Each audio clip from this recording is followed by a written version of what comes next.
mon parcours pour en être là où j'en suis aujourd'hui. Bonjour à tous et bienvenue dans cette vidéo que j'avais envie de faire depuis bien longtemps. Et d'ailleurs pour l'occasion, petit changement de décor, maintenant vidéo tournée en grand angle directement dans la pièce où je travaille tous les jours. Je vais donc vous expliquer comment j'en suis arrivé là, comment je suis devenu développeur freelance, comment j'ai appris le code, comment j'ai ouvert un bar, créé un jeu de société, bref tout ce que j'ai pu faire dans ma vie, les études, etc. Les hauts et les bas également. Bon, il faut remettre les choses un peu dans leur contexte. On va remonter déjà il y a à peu près 17 ans, quand j'avais 13 ans. C'est là que j'ai appris à faire du code. Il faut savoir que j'ai toujours été à l'aise avec un ordinateur parce que dès mon plus jeune âge, dès mes 6 ans, mon père m'avait acheté une petite tour d'ordinateur que je pouvais... à la base, c'était pour jouer, il y avait un contrôle parental dessus, mais ça m'a permis d'être hyper à l'aise avec les ordinateurs. Donc de mes 6 ans à mes 13 ans, j'ai passé beaucoup de temps et j'ai appris à manier un ordinateur. Arrivé à mes 13 ans, il y avait l'épopée des jeux par navigateur. Les jeux où on venait faire de l'élevage, par exemple de dinosaures, ou qu'on venait directement faire des jeux de cartes comme Urban Revolts ou plein d'autres jeux comme ça. Et je me suis demandé comment ça fonctionnait. À l'époque sur internet, c'était il y a 15 ans à peu près, pas 17 ans, au début de la vidéo je dis 17 ans, il y a 15 ans à peu près, il n'y avait pas autant de documentation qu'à l'heure actuelle pour se renseigner vis-à-vis du code. J'ai donc cherché pas mal sur internet pour savoir comment étaient faits ces sites-là et comment apprendre à faire ça. De fil en aiguille, je suis tombé sur plusieurs sites, plusieurs forums qui expliquaient qu'il fallait faire les pages en HTML, en CSS, donc qui sont des langages de balisage et de feuilles de style, et j'ai commencé à créer ma première petite page web comme ceci. En suivant, il y avait les premiers cours sur le site du zéro qui apprenaient notamment à faire du HTML, du CSS et du PHP. J'ai donc pu apprendre la programmation serveur, à faire mes premières requêtes dans une base de données, et en suivant, créer mon premier petit jeu par navigateur. À l'époque, il s'appelait, il me semble, Virtual Star, c'était mon premier site, et ça permettait de faire de la simulation d'élevage d'emoji. Donc on pouvait créer son emoji personnalisé, et en suivant, il y avait un marché, on pouvait acheter des pièces, etc., acheter des équipements, et on pouvait faire la bagarre entre les emojis. Bref, on pouvait faire pas mal de choses dessus, et c'était vraiment complet. Et il y avait même déjà du temps réel à l'époque, on pouvait directement être sur une map en 3D, on pouvait voir les petits personnages bouger. Donc ça, c'était mon premier jeu, et au fur et à mesure de communiquer dessus sur les différents forums comme jeux vidéo, etc., eh bien, j'ai réussi à avoir une 50aine de personnes en simultané sur ce site-là. C'est ce qui m'a permis vraiment de me lancer dans la programmation, et ça m'a permis aussi de mettre mon premier site en ligne. Je me rappelle, à l'époque, c'était sur un serveur gratuit d'Orange que je l'avais mis en ligne. En suivant, j'étais passé chez OVH parce que ça ne suffisait pas et qu'on ne pouvait pas héberger de base de données chez l'hébergeur d'Orange. Et donc, ça m'a permis de mettre mon premier site en ligne. Donc, j'ai dû terminer ce site-là quand j'avais à peu près 14 ans. Et en suivant, de mes 14 à mes 18 ans, eh bien, j'ai codé plusieurs sites qui n'étaient pas forcément terribles. C'était des sites par exemple de statistiques, parce que je suis passionné de géographie à la base. On pouvait voir les habitants de la France en temps réel, c'était un peu inspiré de Worldometers si vous connaissez. On pouvait chercher des informations sur divers pays, etc. En suivant, j'ai créé des répertoires de publicité pour imiter AdSense, bref, surtout de la copie conforme de plusieurs sites web que je recodais finalement. En parallèle, j'étais un lycéen plutôt classique, plutôt turbulent même, et ça m'intéressait pas du tout les cours. J'ai donc fait un bac STI 2D, après une seconde générale, bac STI 2D que j'ai obtenu avec 11 et quelques, vraiment parce que j'avais pas envie de travailler, j'ai fait le strict minimum pour l'avoir. De là, vous allez me dire, le chemin logique aurait été tout simplement de faire des études dans l'informatique dès mes 18 ans avec un bac STI 2D option informatique. Je pouvais très bien partir en BTS SEO ou aller dans une école privée de développement web par exemple. Eh bien, c'est pas du tout le choix que j'ai fait, car ça ne me plaisait pas d'être derrière un ordinateur toute la journée. À vrai dire, je suis quelqu'un qui a besoin de bouger très fréquemment, et rester enfermé, je déteste ça. Et pourtant, je suis quand même développeur à l'heure actuelle. Donc à mes 18 ans, la première chose que j'ai fait, c'est que je me suis inscrit en STAPS. Alors STAPS, pour ceux qui ne savent pas, c'est une fac de sport, et à l'époque, c'était aléatoire, le recrutement sur post-bac des STAPS, il fallait tout simplement être sélectionné. Donc j'ai mis Bordeaux, évidemment, la ville où je réside, ensuite j'ai mis Tarbes, pour après m'éloigner petit à petit, et d'ailleurs j'ai été prise à la dernière qui était Saint-Étienne, soit à 700 km de chez moi. Je suis donc parti en STAPS, et ça me plaisait plutôt bien, sauf que le STAPS, c'est pas quelque chose comme on vous le vend, c'est-à-dire une formation totalement composée de sport. C'est composé aussi de médecine, notamment pour la biomécanique, pour la physiologie, la psychologie. Bref, il y a pas mal de cours liés à la médecine, parce qu'on peut devenir ostéopathe ou kiné avec des passerelles, on peut devenir coach de sport, on peut devenir prof d'EPS au lycée, on peut devenir coach pour les professionnels. Bref, on peut devenir pas mal de métiers avec STAPS, et donc du coup forcément il y a des matières qui sont assez pointues sur ce sujet-là. Il y en a beaucoup qui pensent qu'on peut réussir à avoir de très bonnes notes directement en faisant du sport. C'est totalement faux, parce que la note de 20 sur 20 est basée généralement sur les records de France. Donc pour vous donner un ordre d'idée, par exemple en course à pied, c'était un mélange de course à pied et d'obstacles, j'ai eu 8 sur 20 le premier semestre, il y avait également du volleyball où j'ai eu 10 sur 20, et en suivant, moi qui étais assez bon en natation pendant mon adolescence, donc en cours de natation, là où j'avais le 4e temps régional en brasse, et par exemple j'ai eu à peine 13 sur 20 en natation. Donc c'est totalement faux de penser qu'avec le sport on peut s'en sortir en STAPS, c'est plutôt l'inverse. On peut s'en sortir notamment avec les autres matières. Bon, vous l'aurez compris, évidemment, STAPS, j'ai pas validé mon semestre. J'ai fini avec 8 et quelques de moyenne. J'aurais pu passer en rattrapage, mais j'ai décidé, au bout de 6 mois, de rentrer sur Bordeaux et d'arrêter totalement la fac parce que je sentais que c'était pas ma voie. En suivant, je me suis donc inscrit à l'armée. Donc j'ai été directement postulé à la base aérienne de Cazaux, pas très loin de chez moi, pour faire réserviste. Donc mon dossier a été accepté, et en février, donc un mois plus tard, j'avais mon premier stage de 15 jours en tant que réserviste. Donc là où on apprend les bases de l'armée, c'est assez basique comme formation militaire, mais ça permet de mettre un pied dedans. Bon là ça me plaisait plutôt pas mal, et je me suis dit, bon quitte à faire ce que j'ai envie, je vais faire le métier dont je rêvais depuis que j'étais gamin, c'est-à-dire pilote d'hélicoptère. Bon, évidemment... il y avait un souci, c'est que moi le cadre autoritaire, je l'accepte pas tellement. Et donc du coup l'armée j'ai beaucoup aimé, mais pas ce côté trop hiérarchique.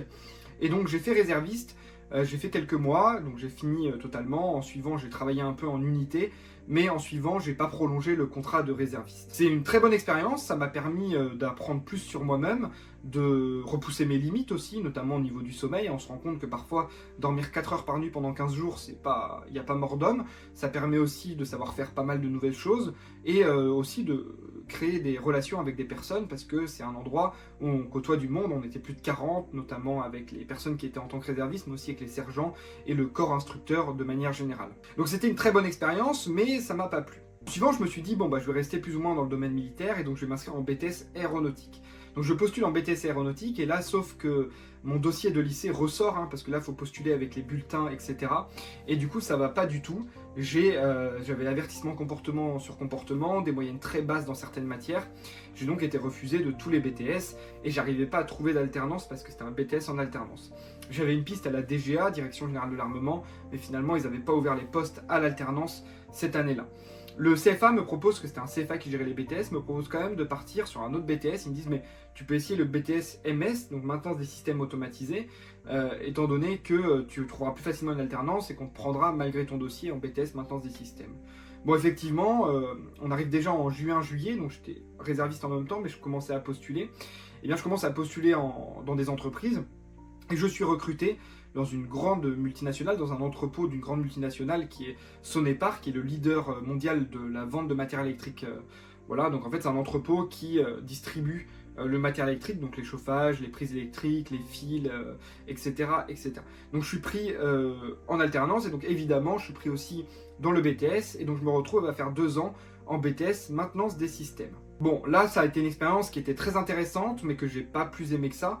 Intéressante dans le sens où j'ai appris encore une fois pas mal de choses. Moi je suis quelqu'un qui adore apprendre pas mal de choses, et du coup j'ai appris à faire de l'électricité, j'ai passé mes permis CACES, qui permettent les chariots élévateurs, j'ai passé mon permis nacelle, j'ai passé mes habilitations électriques, j'ai appris à monter une armoire électrique de A à Z, j'ai appris à démonter des courroies, à faire tout un tas de choses, même à faire du triphasé, donc quelque chose d'assez poussé. Et j'ai eu mon BTS avec 15 de moyenne. Mais encore une fois, ça ne m'a pas plu plus que ça. On m'a proposé un CDI à la suite de l'alternance, donc j'avais 21 ans à la suite de l'alternance, mais ça m'a pas plu. Il faut savoir qu'en parallèle de ce BTS, j'avais commencé à coder une application mobile. Une application mobile qui était un compteur de calories qui détectait en même temps les allergies aux aliments. J'ai beaucoup d'allergies, et donc du coup, je me suis dit, tiens, dès qu'on scanne un code barre, la personne rentre ses allergies, et ça va détecter les ingrédients avec des API open source, et donc dire à la personne si elle est allergique. De fil en aiguille, c'est devenu aussi un compteur de calories, et à la fin du BTS, il comptait déjà un peu plus de 150 000 installations. Donc je me suis dit, il y a peut-être une vocation dans le code, sachant que je codais déjà des petits sites aussi pour des clients en parallèle. Donc après le BTS, je refuse totalement le CDI, parce que j'aime pas la hiérarchie, comme je vous l'ai expliqué, et je décide directement de me mettre en freelance. Donc là c'est un peu compliqué, parce qu'en alternance je gagnais pas grand chose, mon père m'a un peu aidé, mais j'ai dû vendre ma moto pour assumer les premiers mois. J'avais un loyer sur le dos, j'ai vendu ma moto et j'ai donc essayé de trouver mes premiers clients. J'ai commencé à démarcher les premiers clients vers septembre et j'ai eu mon premier contrat seulement vers novembre. C'était un petit menu à dynamiser en HTML, JavaScript, un menu déroulant à plusieurs niveaux, quelque chose d'assez basique pour 220 €. Donc 2 jours de travail, je crois que j'avais mis pour 220 €, c'est très peu cher payé, mais ça m'a permis d'avoir mon premier contrat. J'ai su que c'est ça que je voulais faire parce que j'avais cette autonomie de faire le menu au moment où j'avais envie de le faire. Si j'ai envie de le faire entre 17 h et 2 h du matin, je le faisais dans ces horaires-là. Tant que le client était livré dans les deadlines, je savais que ça allait me plaire. Bon, je vous épargne un peu les détails, mais en suivant, j'ai continué à avoir un deuxième contrat, un troisième contrat, puis à rencontrer des personnes qui bossaient sur pas mal de sites à la fois, qui m'ont donc fait bosser aussi sur pas mal de sites. Ça m'a permis de monter en compétences. Au début, j'avais beaucoup de WordPress, et puis un jour, je reçois un message sur Malte d'un gros projet où il fallait le faire en full stack.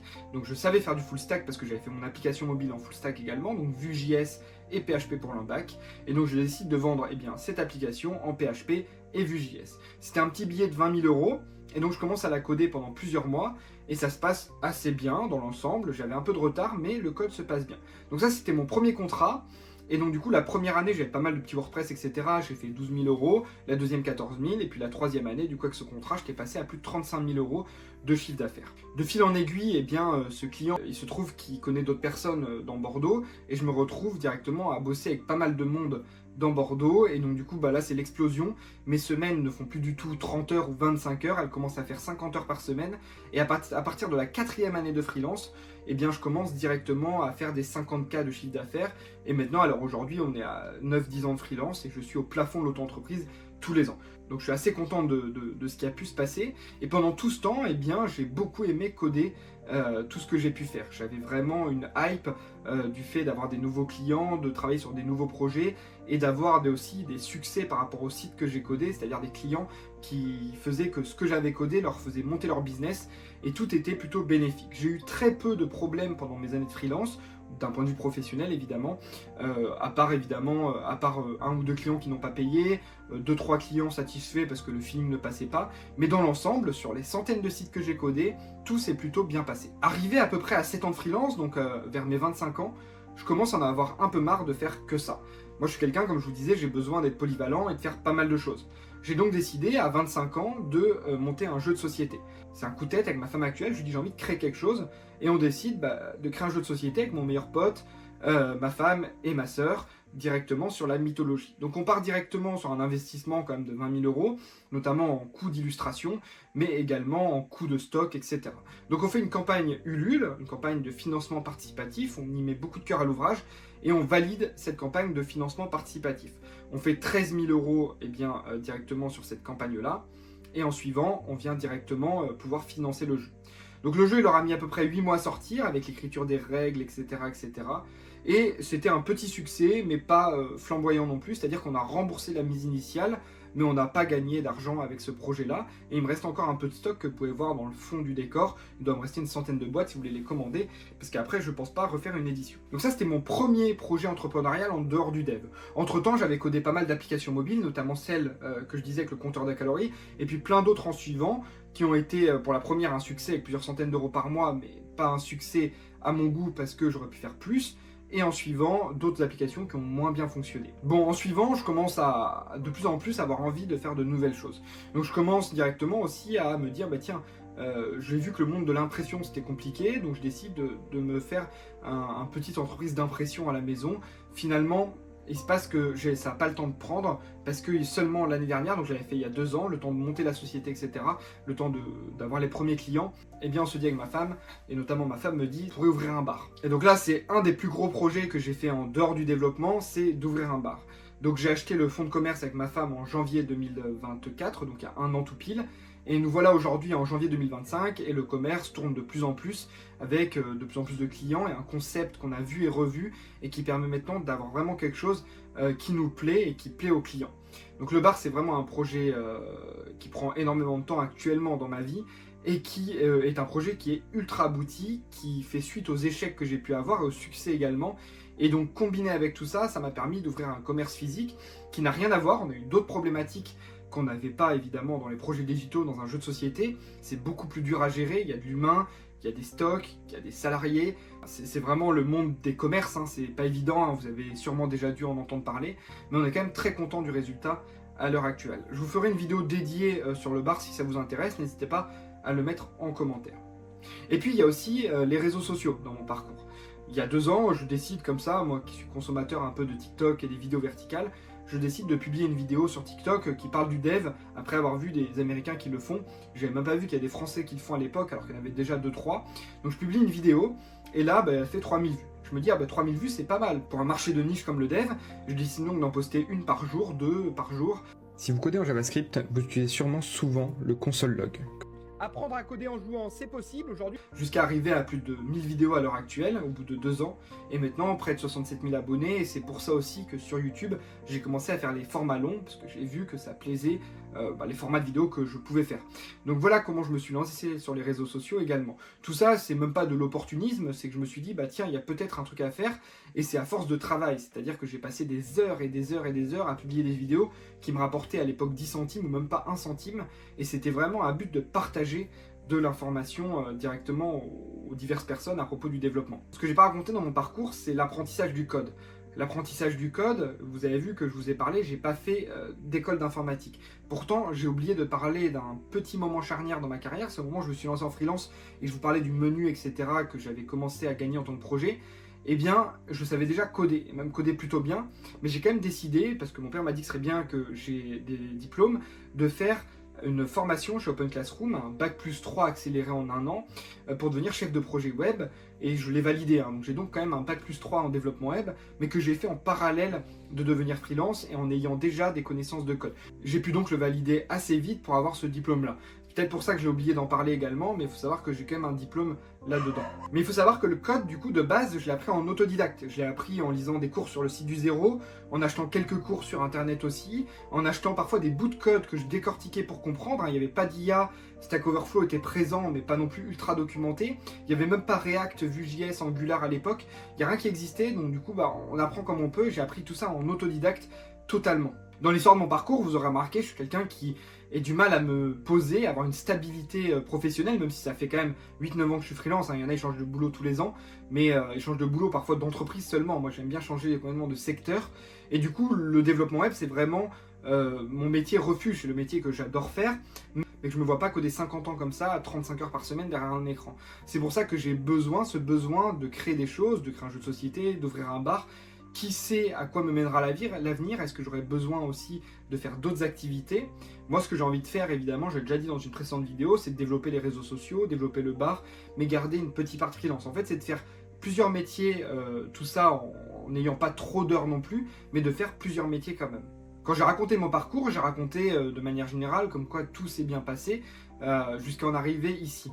Évidemment, il y a aussi eu des moments de doute, des moments plus compliqués que d'autres. Comme je le disais, les premiers mois où j'ai dû vendre ma moto parce que j'avais pas de salaire, pas assez d'argent pour vivre. Comme aussi des doutes parfois sur la qualité du code que je vendais parce que à la base, comme je vous disais, je suis autodidacte et donc du coup j'avais pas forcément tous les codes d'entreprise, j'ai pas appris en entreprise avec des personnes qui vont montrer du code, etc. J'ai eu des moments de doute aussi parce que les 3 premières années, j'ai pris seulement 1 semaine de vacances de congé, j'ai vraiment travaillé pour en arriver là. Ou encore des moments de doute quand il y a des semaines, pendant plusieurs mois, je faisais 60 heures par semaine et je voyais pas le bout du tunnel. Au final, là, avec du recul, c'est quand même quelque chose de superbe, le parcours que j'ai pu faire, et je pense que ça peut en inspirer plus d'un. C'est pour ça que je voulais raconter cette vidéo. Je suis quelqu'un de banal, qui est tout simplement fait des choix pour apprendre le code moi-même, pour me lancer tout seul. J'ai ce goût au risque qui ne me fait pas plus peur que ça, et qui me permet d'avancer assez vite de ce que j'ai envie de faire. Mais parfois, il faut aussi le rappeler, que je me suis cassé la gueule plusieurs fois dans tout ce que j'ai pu faire et j'ai parfois perdu plusieurs dizaines de milliers d'euros dans certains projets, j'ai perdu beaucoup de temps, j'ai fait des sacrifices en ne sortant pas ou en passant moins de temps avec des personnes au détriment de pouvoir justement faire tout ça. C'est aussi un choix de vie, au détriment parfois de mon plaisir personnel, j'ai passé moins de temps sur des activités que j'aurais eu envie de faire. J'aurais pu très bien dépenser mon argent au lieu d'ouvrir un bar pour partir en vacances. En atteignant le plafond d'auto-entrepreneur tous les ans, eh bien on peut partir en vacances 4 fois par an. Il n'y a pas de souci particulier, on peut partir traverser l'Atlantique, aller aux États-Unis 2 semaines. Il n'y a pas de souci à ce niveau-là. Mais j'ai décidé pourtant d'injecter à chaque fois mon argent pour ouvrir un jeu de société, pour ouvrir un bar. Je suis quand même parti en vacances, je le dis pas, mais j'ai pas fait tout ce que certaines personnes auraient pu faire. Donc voilà un petit peu le parcours que j'ai à l'heure actuelle. Actuellement j'ai 28 ans, on verra où l'avenir nous mène. Mais si vous voulez faire plus de vidéos sur les projets un peu annexes que j'ai au développement web, n'hésitez pas à le mettre en commentaire, c'était KitDev. Ciao.